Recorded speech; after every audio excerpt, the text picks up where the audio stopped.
On first down, they hand off to Marlon Mack. Huge hole, 50-yard line. He's at the 40, still going near sideline. He's at the 10. He's at the 5, and he will score. Touchdown, Marlon Mack. Touchdown, INDY.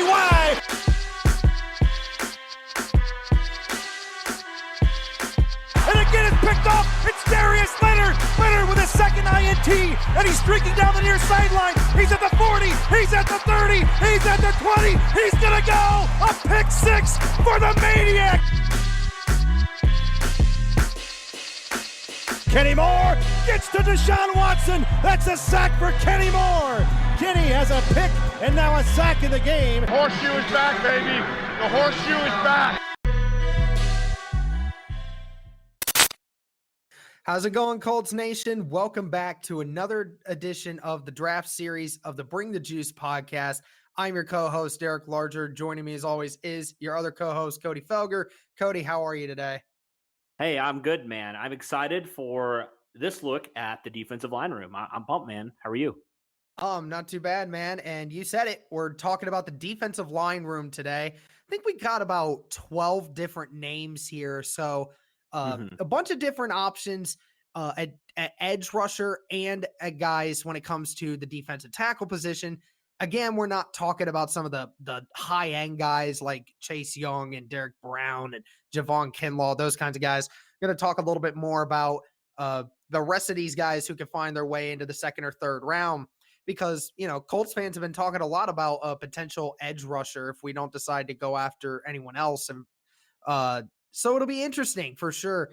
Cody, I think you got the first one here. Why don't you go ahead and start us? Yeah, for sure. And before I do, it's interesting because who knows what Chris Ballard's going to do? I feel like he could address the defensive tackle position as well. I mean, Chris Ballard loves the defensive line and offensive line. So I wouldn't be shocked if he did that. But yeah, moving on to the first guy here. We have Jonathan Grenard from Florida. He's an edge rusher. He's 6'3", 263, arm length of 34 and a half, 9-inch hands. He had a 40 time of 4.87.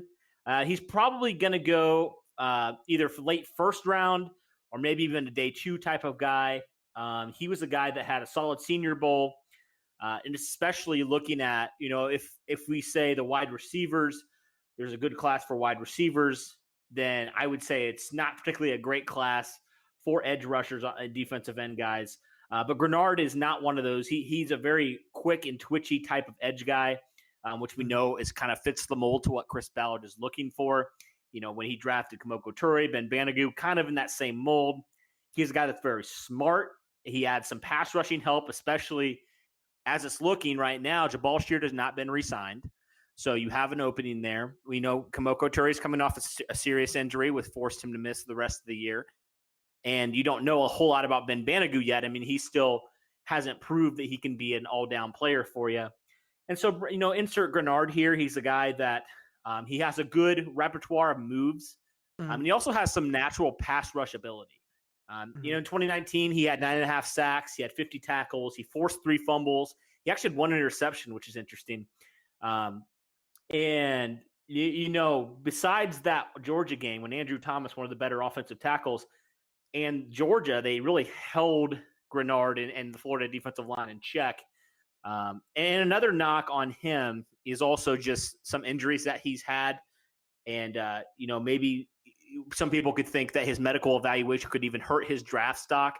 So he could slide to that second round somewhere. You know, the Colts have 2 second-round picks. And I would definitely not rule out, like you mentioned, Derek, especially the edge rusher, because the Colts did not address that in free agency. In fact, they lost a piece if you count Jabal Sheard. You know, they could still re-sign him. It's not completely off the books here, but as it stands right now, it seems like the Colts are moving on from Sheard. And Grenard's a guy that, you know, talking about some of the injuries, 2018, he missed the entire season with an injury. But in 2017, he was very productive. He actually transferred to Florida from Louisville, and he had 7 sacks, 48 tackles, and a pass broken up. So this is a guy, like I mentioned, could probably go anywhere from late round 1 to even maybe round 3, depending on how his medical checks out. But Grenard's the type of player that I think would be a guy that Chris Ballard would potentially be interested in and kind of fill in that role, adding more pass rush. We know they added a lot of pass rush when they traded 13 for DeForest Buckner. now adding more pass rush and giving more juice to your defensive ends, especially because Justin Houston is now, over 30, and just getting some young guys in there to keep on bringing the pass rush, because at times last year, I think the Colts have gotten better. Justin Houston will do that, and we think they're going to even be better now with signing those two 49ers defensive linemen. But you can never stop adding more pass rushers. And Grenard's a guy that I think could potentially be there for the Colts, whether they decide to trade down maybe. I know there's been a lot of scenarios where they trade down, maybe try to nab him there late second round or even third round. But Derek, what's your take here on Grenard? Yeah, so let's kind of explain some of the reasons why he may not be a first rounder, a late first rounder. Mm-hmm. You talked about that 40 time, 4.87, not very good for a defensive end, especially an edge rusher of a caliber of a Grenard. Very interesting there. Yeah, like you mentioned, the injuries, it's something that you have to really take into consideration.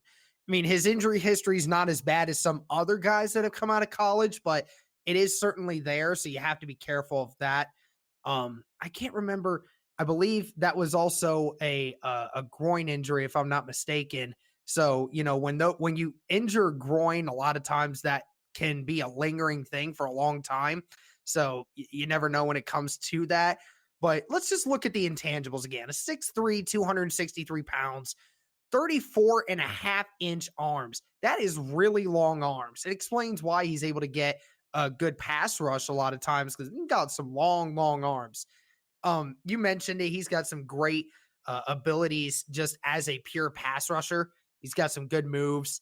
And the numbers speak for themselves. He's a very versatile edge rusher. So obviously the speed is a little bit of a concern, but when you just look at the size of him, especially the arms and the ability to just shred blocks, it really does make sense for Grenard to be a potential second round or potentially early second round. I mean, ultimately why some people were thinking he could go in the first round is mainly because the edge rushers in this draft are not necessarily great this year. They're not, there's not many of them, not many super high evaluated ones. You got Chase Young, obviously, but then when most people don't have the next edge rusher being taken until late in the first round anyway, with AJ Epinesa and Yetur Gross-Matos. So you got all these different edge rushers that, you got the number one guy, and then the others are like a tier below him. So, does Grenard fit in that B tier defensive edge rushers? That's up for GMs to decide, but he certainly has the intangibles to look the part there. All right, we're going to move on to Terrell Lewis, a 6'5", 262-pound edge rusher, 40 time of around a 4.7, a guy that is projected to be in the same region as Grenard, a late first to a third rounder. In 2019, Lewis had 31 tackles, 6 sacks, and 2 passes battled down. He's a really good dynamic edge rusher. He's got good speed, really got good power, and obviously with being 6'5", he's got length. He's got some good moves. He had actually a decent Senior Bowl. I think they said early on he was actually turning some heads.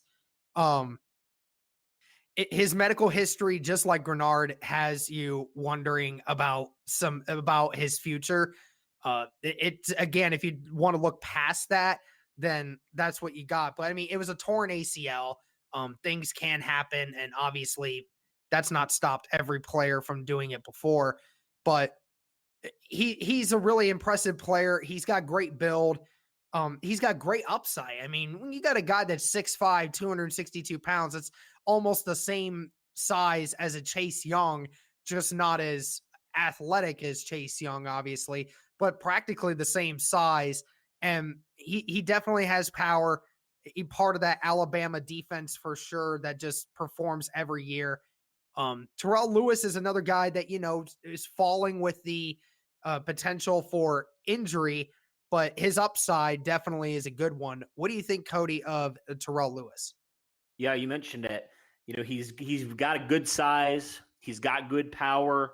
He's a guy. It's just interesting. These last two guys we looked at I feel like they could be even higher draft picks if it wasn't for that injury history. But, he's a guy that I think has good technique as well to pair with that length, and that's really good. He's a guy that, he's a guy that's very flexible, I think, given his frame. He's a guy that, he's such a large guy in terms of just the frame he has that, like, it gives him the ability to have a higher tackle radius than maybe some of the other guys. He's a guy that, a lot of the stuff is just, like you mentioned, the durability. That's just the biggest concern with him. And just because of that durability, you could even question maybe he doesn't fully understand everything that he needs to understand just because he hasn't had enough live reps. But he's a guy that has tremendous length. We know Chris Ballard loves length about in every position. So he's a guy that has tremendous upside. He's a guy that's, just got to refine some of those things, maybe get a little bit better at tackling because he has the ability to be a very good tackler. Just continue to do that. And also just, a little bit better at run defending. I noticed sometimes last year he was a guy that kind of could get caught up by some of those tight ends, get kind of blocked up by those tight ends. But he's a guy that I think he's very mobile. He has very good lateral quickness.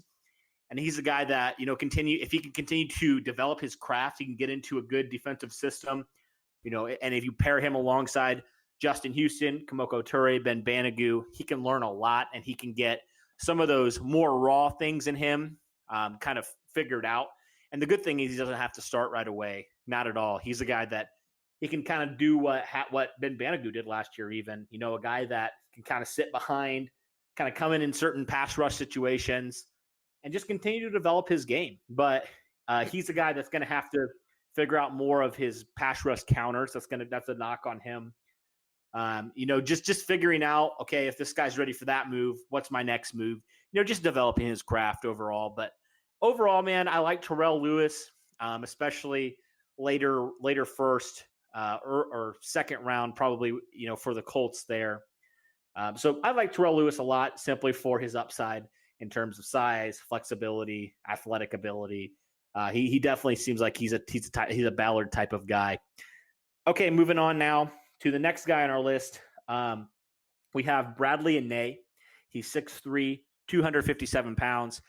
Arm length of 31.88 inches, 9.5-inch hands, 40 time 4.93.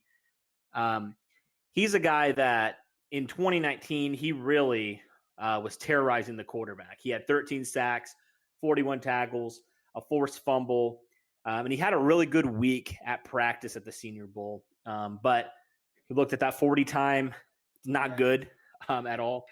Very slow 40 time that really hurt him. But you even look last year you look at that Washington game, right, against left tackle Trey Adams. Anae it was an interesting game for him because in the first half he was kind of dominated, but then he used his speed, which is funny enough, to burn Trey Adams a lot of times, get a lot of pressures. He got a sack in the second half. He was a very productive player in college. But, one knock on him could be his skill set limitations. He's a little bit undersized. He doesn't have the dynamic speed off the edge. So he's probably going to project as more of a mid-round pick because of those limitations. But over the past 2 seasons, he's been a good contributor for Utah.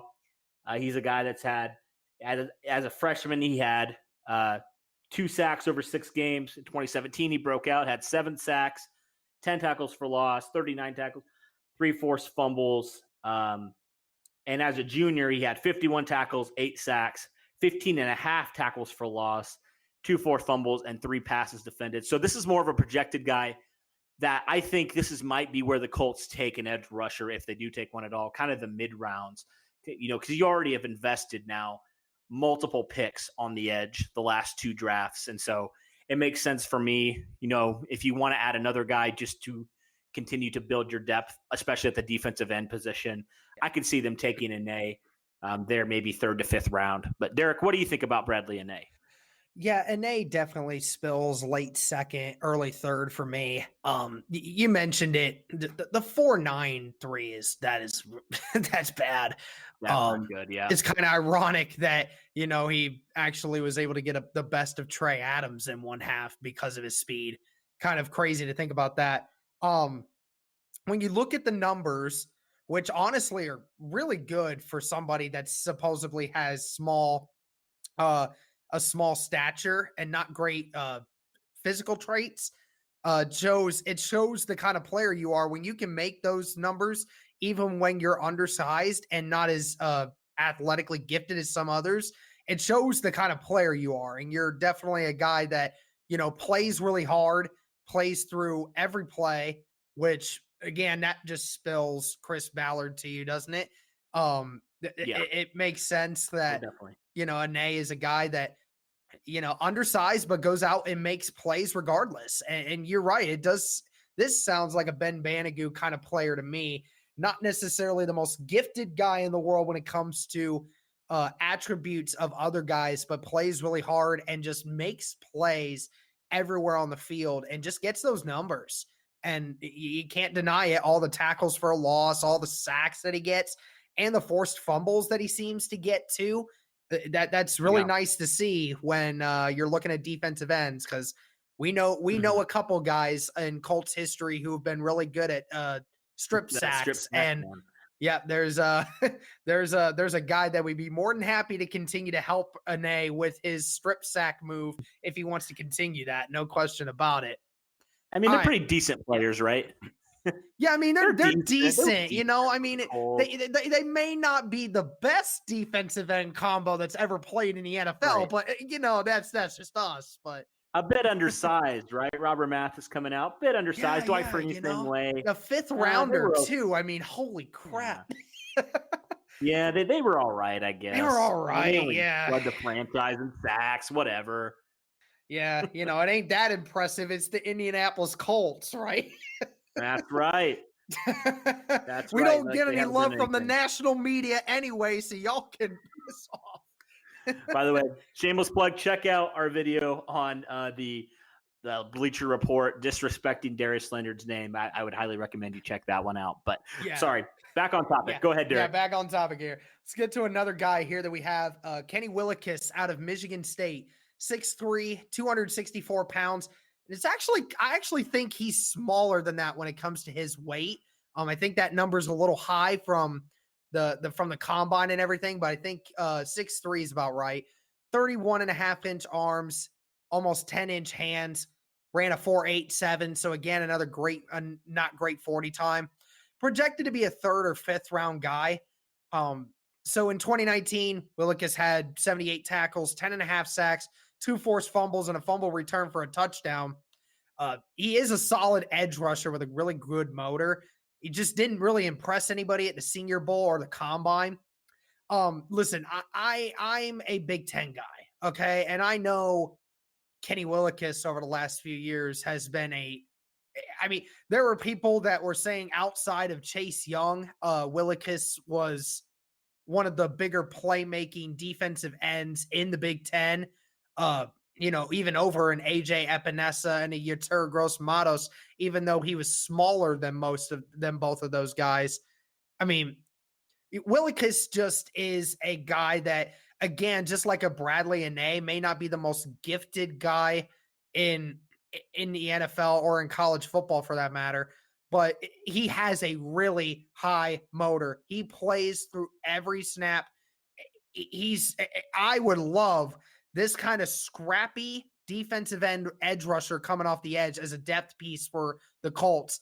I like Kenny Willekes. I really do. I think he might be smaller than your typical defensive end, but that dude plays hard. He has great hands. I would love to see this guy in an Indianapolis Colts uniform. If we're getting anywhere in the late third or in the fourth round, I would love to see Kenny Willekes. What do you think, Cody?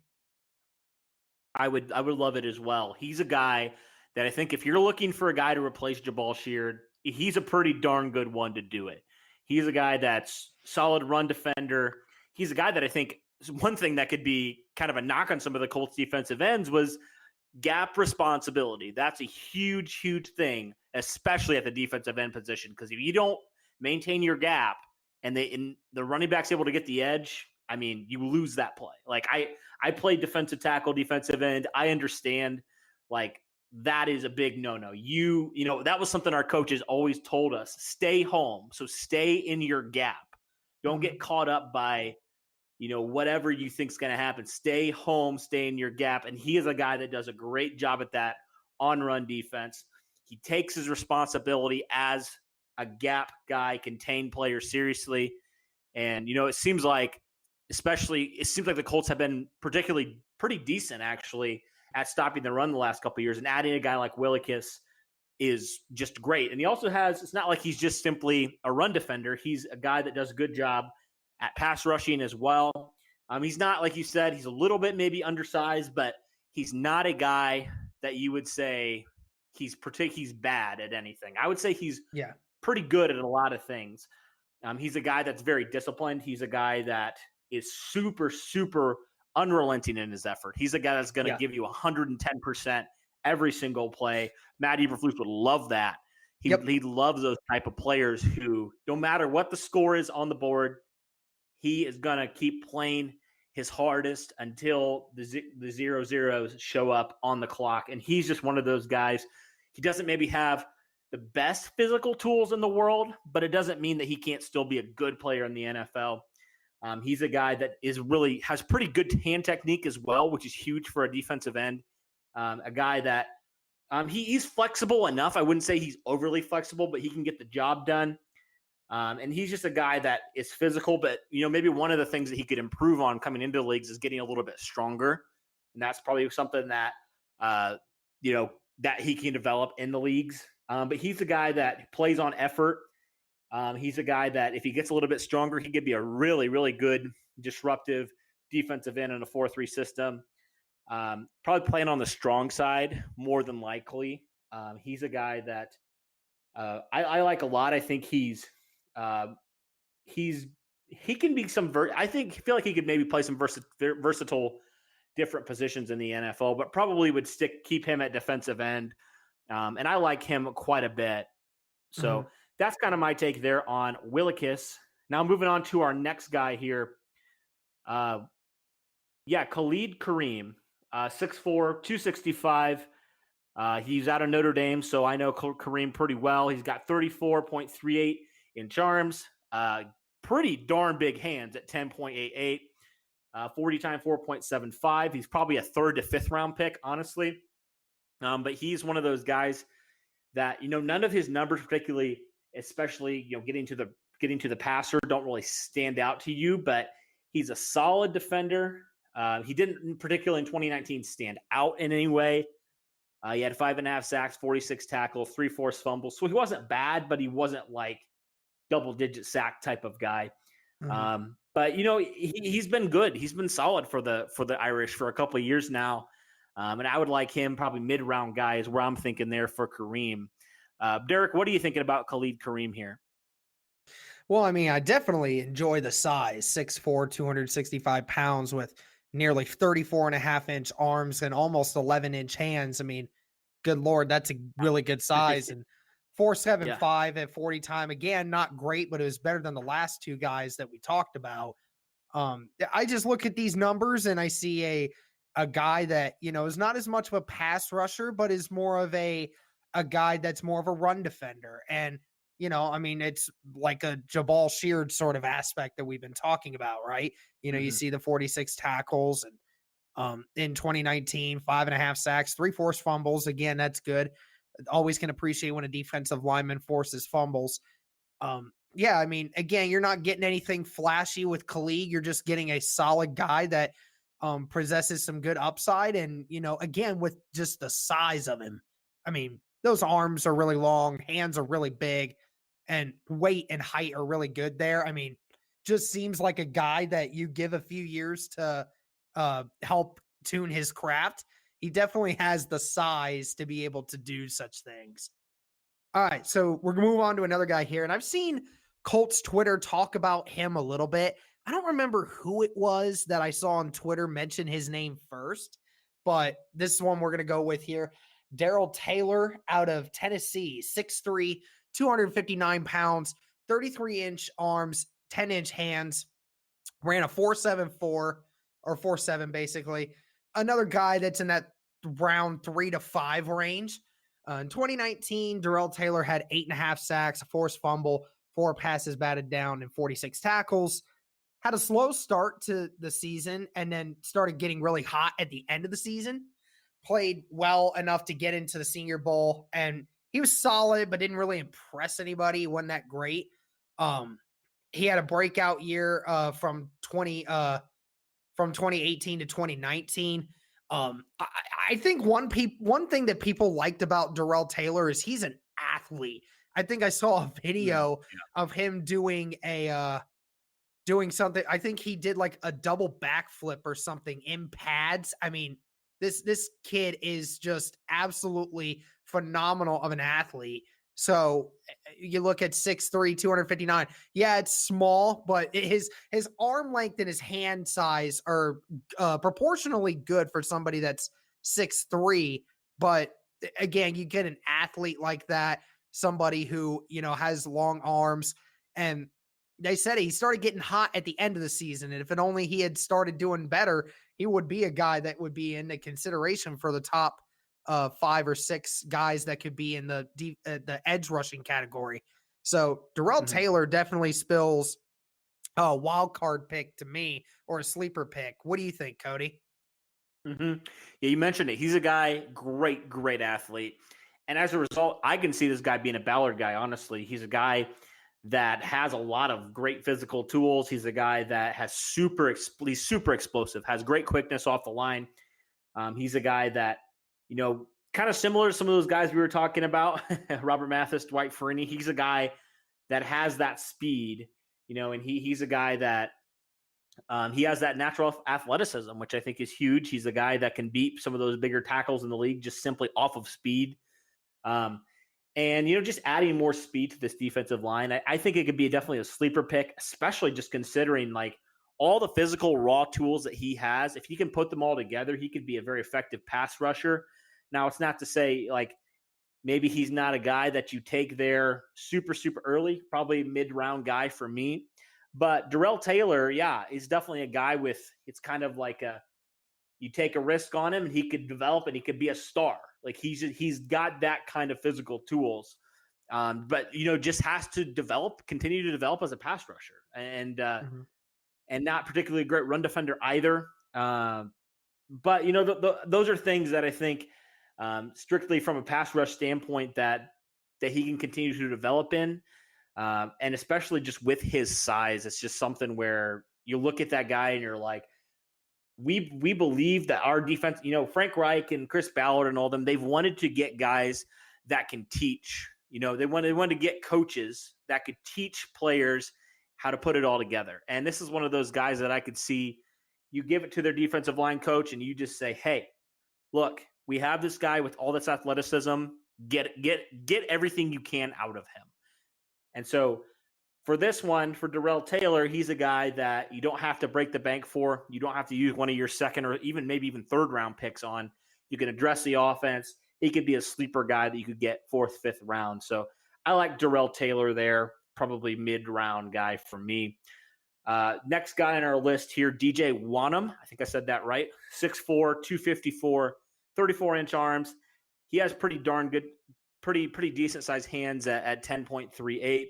40 time of 4.73, probably a 3rd to 5th round guy.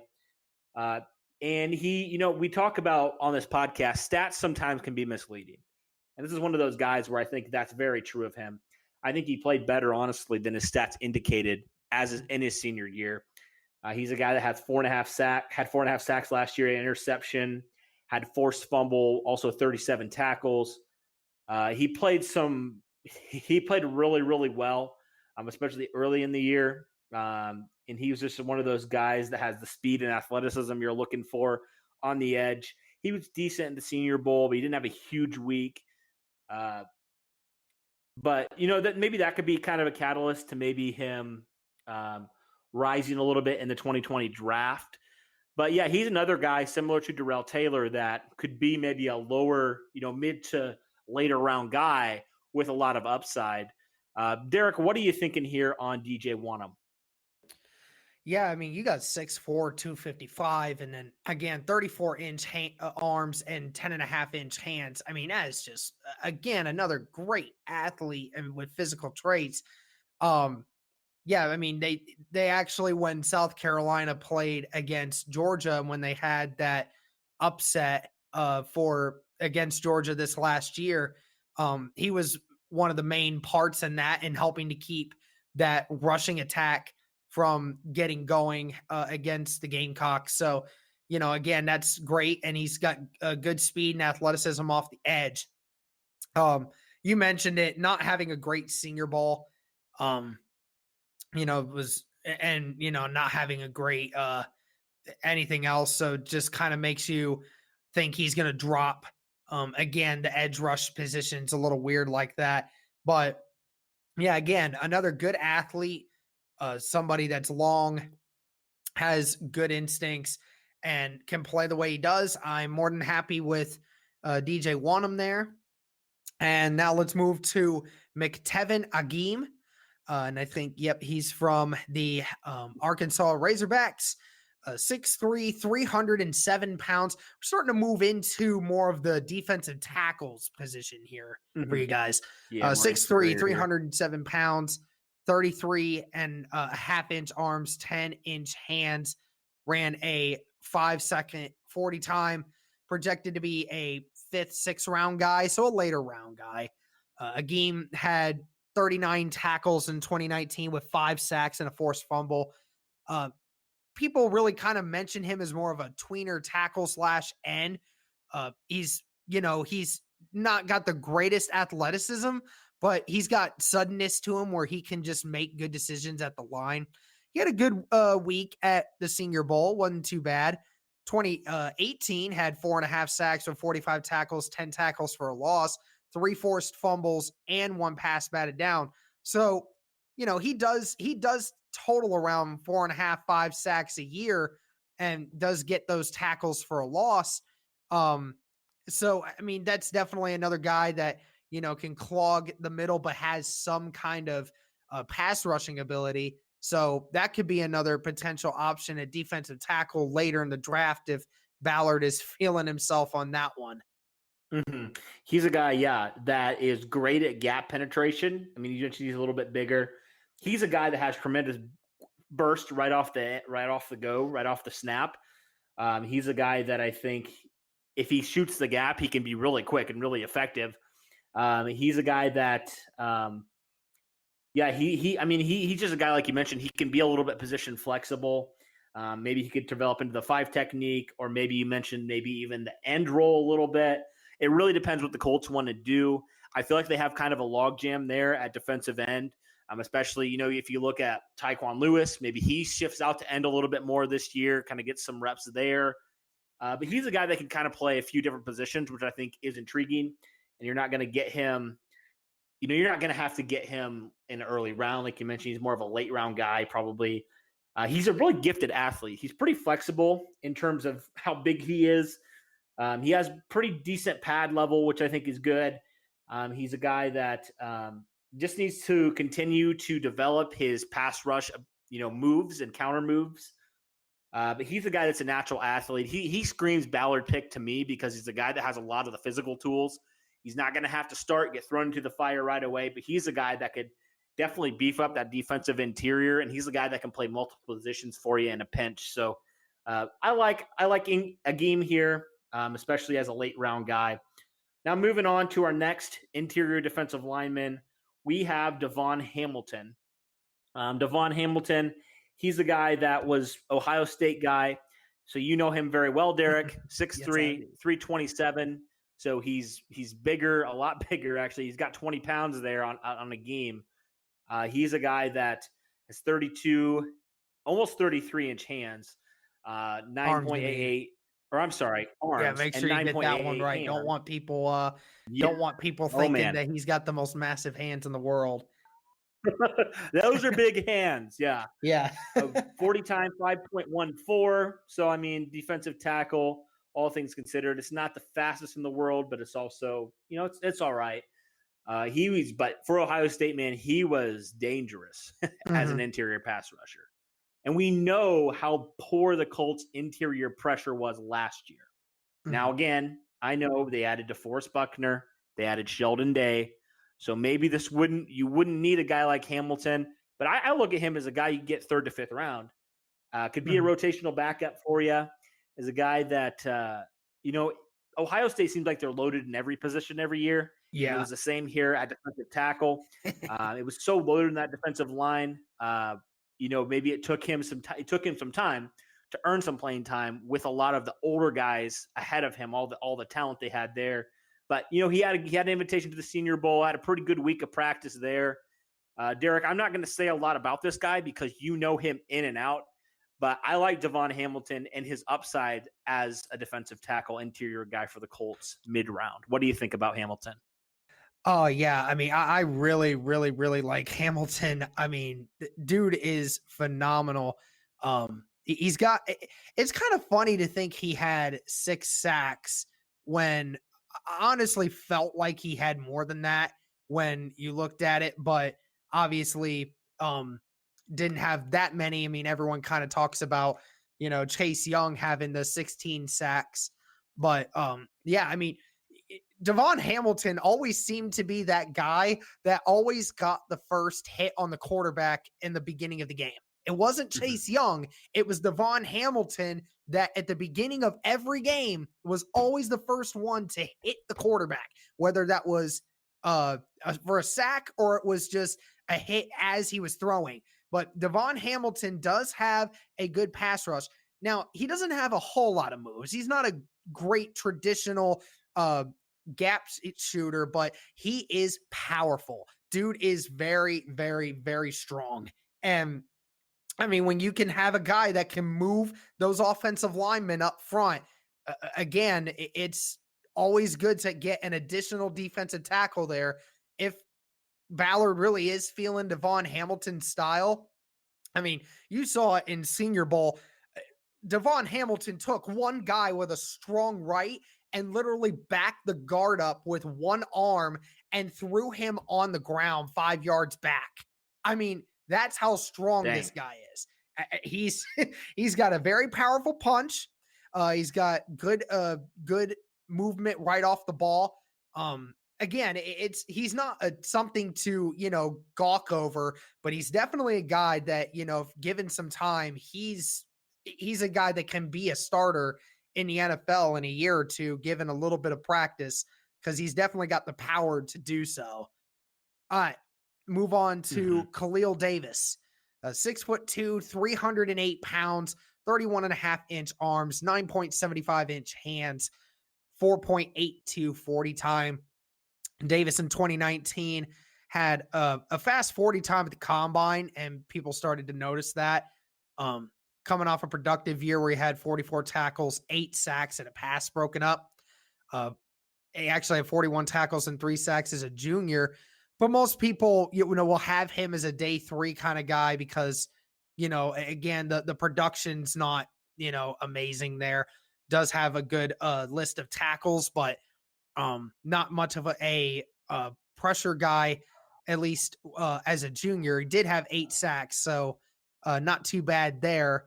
4.82 for a defensive tackle, especially a guy that's 308 pounds, certainly does make you really like someone like him.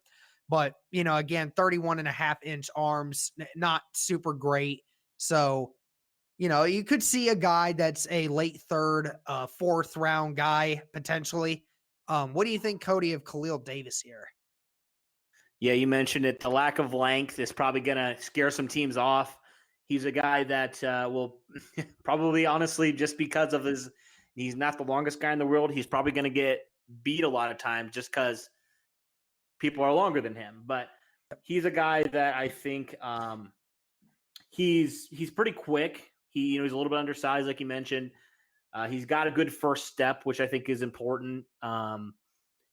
But, he's just not – overall, he's not great at anything in terms of length. I mean, he's explosive, but, he's probably not going to project into being a starter down the road just simply because of his length. That will scare some teams off. Again, could totally be wrong here. But he's just a guy that, he has some ability as a pass rusher, but overall, I probably, would not see him projecting super well, at least at the one technique. But, maybe if he continues to develop his technique a little bit, he could be a guy that could be an effective player in situation, more of a situational pass rusher type of guy in the interior. But yeah, he's probably a guy that's going to go a little bit, I don't know, probably just more a rotational guy in the league. Mm-hmm. He has good first steps, so he could be effective on some certain situations. But yeah, overall, probably not a guy, maybe not a guy that would be on Ballard's radar in terms of what he's typically looking for in terms of defensive linemen. But, maybe if you get him in the later rounds, he could be a good rotational piece for you there. But I guess that's my take there on him, on Davis there. So, okay, so moving on now. Next guy here, Darian Daniels, 6'3", 311 pounds, 33.75-inch arms, 9.13-inch hands, 40 time of 5.18. Probably a later round guy, honestly. Guy out of Nebraska. He played at Oklahoma State, transferred to Nebraska. His best season was actually in 2017. He had 26 tackles and a half sack. He's a guy that was on NFL teams' preseason watch list. He could potentially, they thought he could potentially be a guy that they could pick in the back half of the NFL draft, or maybe an undrafted free agent. That's probably what will happen here with him. Not a lot about him. 2019, he was okay. He was at 34 tackles, 1.5 sacks, interception. Derek, I don't know a lot about Darian Daniels, because he's just a later round guy. What are your thoughts here on him? Yeah, one thing I definitely thought about mentioning his name because our friend Zach Hicks actually got a sit-down interview with Darian Daniels at the Senior Bowl. So if y'all haven't seen that, be sure to go check that out. I think Zach has that link in YouTube somewhere. We'll have to probably try to find that and see if we can put that in the description. It's a good find. Darian Daniels is definitely a really funny guy to listen to. So definitely a good conversationalist. But yeah, again, it's 6'3", 311 pounds, a good size, almost 34-inch arms. He's got good size for the position. That's the thing. He's got good size, 34 tackles and 1.5 sacks for the Cornhuskers in 2019, plus an interception. He actually worked out pretty well at the combine too. So, a 5'2" guy, it's a guy that's got good size for the position. Just doesn't have the production to really back it up. But, again, Nebraska's just had some rough edges when it came to their defense. They got smoked so much over the last 2 years. So it doesn't surprise me at all. But Darian Daniels can be a guy that, just with the size of him, just is enough to be appealing to say it later in the draft. He's definitely somebody that you can look at. All right, last guy that we have here to mention, that's Rashard Lawrence, 6'2", 308 pounds, 33 and a half inch arms, 11-inch hands, got massive hands here, 40 time of a 5.07. A guy that a lot of people said is going to be a third or fourth rounder. So 2019, Lawrence had 28 tackles, 2.5 sacks, 3 passes defended. Had a good game against Alabama when LSU went to face them. He got a lot of pressure on Tua and in the backfield as well. Had some really good games in his career. Had a good game against Auburn in 2018 when they pulled off that tough road upset. He's mainly he's a disruptor at the line of scrimmage. He just has size and athleticism to be able to get into the backfield and just cause the play to be just destroyed before it even gets started. He's just not consistent. That's the issue. He's got the size and the ability to do that, and he shows up in big games. He's just not consistent right now. So that's why you're seeing him in the third, fourth round kind of potential here. Just a guy that has that, just isn't consistent enough with it. Look for him to try to gain some consistency, and that could be a good guy to get in that third, fourth round for a depth piece right now. What do you think? Mm-hmm. Yeah, he's a guy that has really strong hands. He's a guy that maybe he doesn't have the longest hands, but he has good. He has good technique, which I think is huge. He's a guy that, he's a guy that I think is very tough. A tough guy. Definitely, you mentioned third to fifth round. He doesn't have that length particularly to be particularly great, but I think he can be a guy that can project maybe to be a B gap guy, maybe he even one technique type guy, one of those guys. But yeah, I mean, overall, he's a guy that I think has to continue to develop a little bit. He's a guy that doesn't have a great, similar to a lot of these guys, great pass rush moves and counter moves and stuff like that. But overall, I think that he's a guy that could definitely just be a good addition to this defensive tackle group. Just be a guy, that continues to develop his craft. He's not particularly, he's 6'2", so he's not the biggest guy in the world, but could be a guy that kind of move around that defensive interior. I wouldn't mind Lawrence there, 3rd to 5th round, probably more so 4th or 5th round guy to me. But yeah, that I think that does it then, Derek, for our look here at the edge and interior defensive line. So yeah, there's a lot of guys we covered. I believe we covered around 12 guys. There are a lot of other guys that we probably didn't mention that some people will say, why didn't you talk about him or talk about them? We'd love to hear who you guys think could potentially be fits with the Colts. There's a lot of guys like we mentioned, and if we did every single prospect, we'd be here for 4 or 5 hours. Yeah, we'd be here for a while because there's a lot of edge guys late in the draft that probably could make a lot of sense for Chris Ballard. So, and I would encourage everyone to go check out Zach Hicks's opinions on the edge rushers, because there's been a lot of guys he's mentioned, especially Derek Tuska from NDSU that he's talked to and he's done a lot of. And we mentioned Darian Daniels. Like I said, there's a bunch of guys that he feels that could make really good impacts for the Colts. And if the Colts end up taking one of those two guys, then I'm immediately gonna have to make a phone call to Zach and tell him he needs to be our draft expert on this podcast for the rest of his life. So yeah, but yeah, like you said, we've been doing a lot of this content. Hopefully you guys are enjoying it.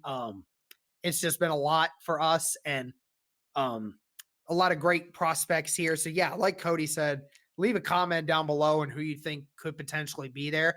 I know I'll read them. So be sure to let me know what you guys think and we can have a debate on that. Yeah, definitely. And for Derek and myself, thank you guys so much for your support, and go Colts.